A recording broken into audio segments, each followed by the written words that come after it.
6 people vanished from a remote Bavarian farmhouse. No witnesses, no suspects, no motive. 100 years later, the case has never been solved. And that's just one village. Germany has dozens more, each one hiding something far darker than its pretty, half-timbered walls suggest. Germany sells itself as a fairy tale country. Flower boxes, church bells, cobblestone squares. And it is beautiful. Until you look closer. Because beneath that postcard surface is a country that birthed the Brothers Grimm. And their stories weren't meant to comfort you. They were warnings. Today, 10 German villages carrying secrets so dark, so strange, and so unresolved that locals still won't walk past certain buildings after midnight. Number 10. Sipplingen, Lake Constance. On a summer afternoon, Sipplingen looks like a painting. Boats on glittering water, church spires, vineyards on the hillside. But turn away from the lake, and you face the Black Forest. And in the Black Forest, something watches. German folklore calls it the Grossmann, a silent, faceless figure that stands just beyond the tree line, arms stretched wide, waiting. Some researchers believe this centuries-old legend directly inspired Slenderman. The forest didn't invent it, it remembered it. Number 9. Quedlinburg, Saxony-Anhalt. Quedlinburg is a UNESCO World Heritage Site. Emperors are buried beneath its cathedral floors. History lives in every stone.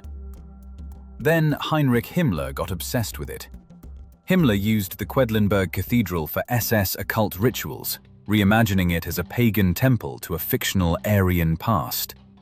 He was fixated on the tomb of King Henry the Fowler, and reportedly told associates he was Henry, reincarnated.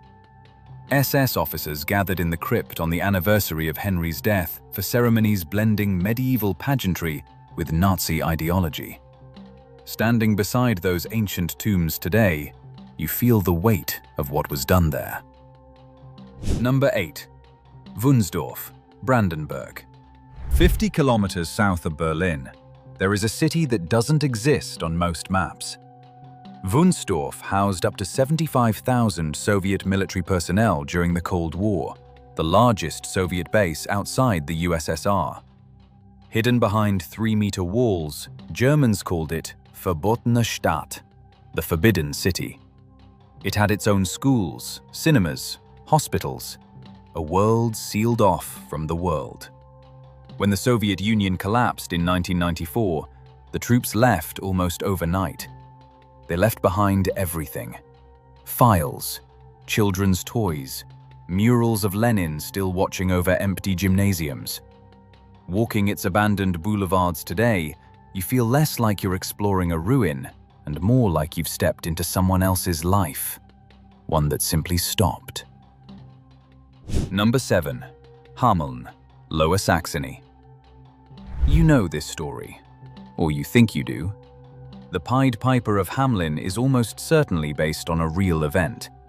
On June 26, 1284, according to records kept by the town itself, 130 children left Hameln and were never seen again. A church window commemorating the disappearance bore an inscription that has never been satisfactorily explained.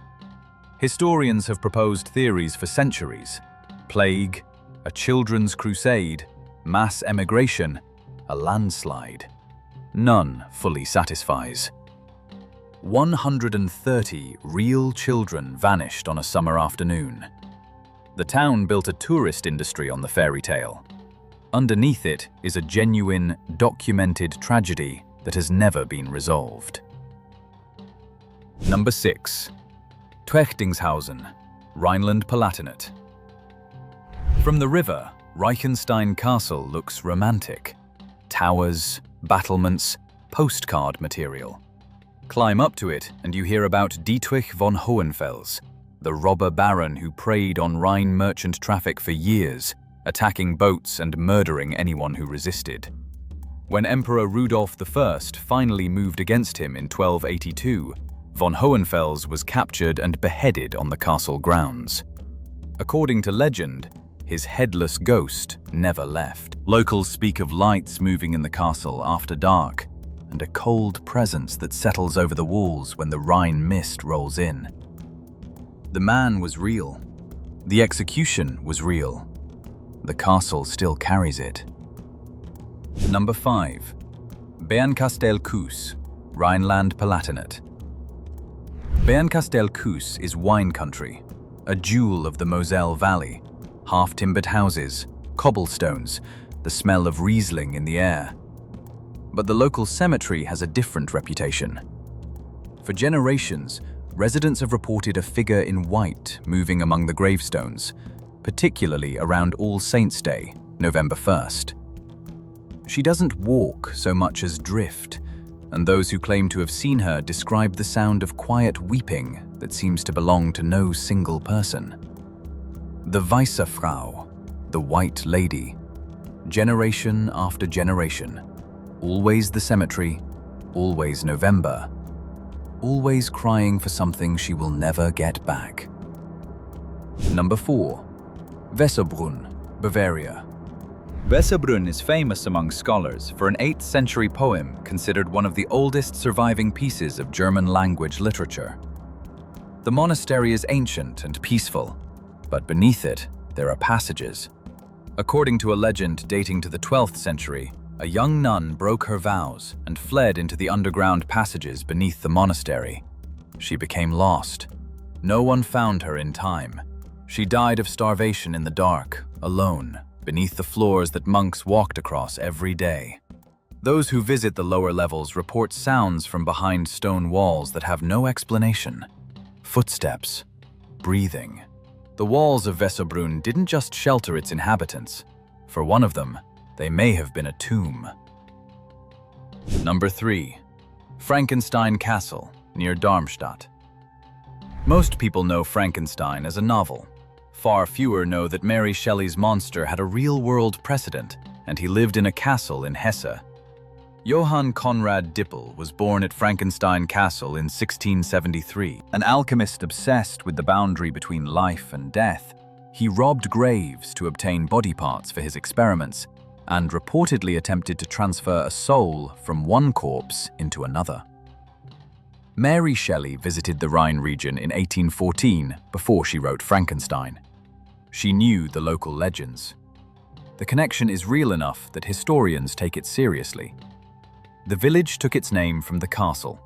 The castle took its legend from one man who really did try to reanimate the dead. Number 2. Babenhausen, Hesse. Babenhausen is an otherwise unremarkable town in Hesse, but on its outskirts stand old military barracks, used through both world wars, now a museum. The caretakers will tell you, if you ask, that working there after dark is not something they recommend. Voices in empty corridors. Boots on staircases when no one is there. Objects moved in the basement, where, according to records, a woman was burned as a witch in the 19th century, one of the last such killings in the region. The weight of what happened inside those walls is not something the building seems willing to release.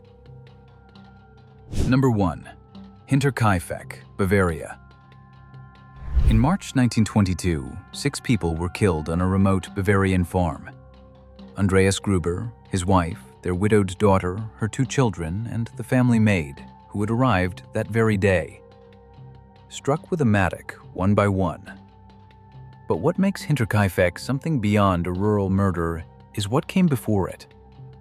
In the days leading up to the killings, Andreas had told neighbors about footprints in the snow that led to the farmhouse, and none leading back. Footsteps in the attic, a newspaper no one had bought. The previous maid had fled months earlier, saying the farm was haunted. Whoever killed the Grubers had been living in the attic for days, possibly weeks. After the murders, they stayed. Smoke rose from the chimney. The cattle were fed.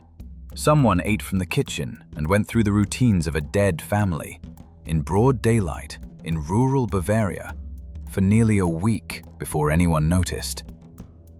Over 100 suspects, 4,000 pages of later analysis. No arrest, no motive, no resolution. The field where the farm stood is empty now. Locals pass it quickly. None of them stop there after dark. What connects all 10 of these places isn't just darkness. It's something more specific. The feeling that history didn't finish, that something was left unresolved, an injustice unpunished, a secret untold, a question that was never answered. These villages remain. These stories persist. These cases stay open. Because some doors, once opened, don't close completely. If this one got under your skin, subscribe. We go to places like this every week. Real history, real darkness. Real locations most travel guides pretend don't exist. Drop the number of the village that disturbed you most in the comments. And if you know a dark location we haven't covered, tell us. We read every one. Next time, we're going somewhere you can actually visit, but you might wish you hadn't.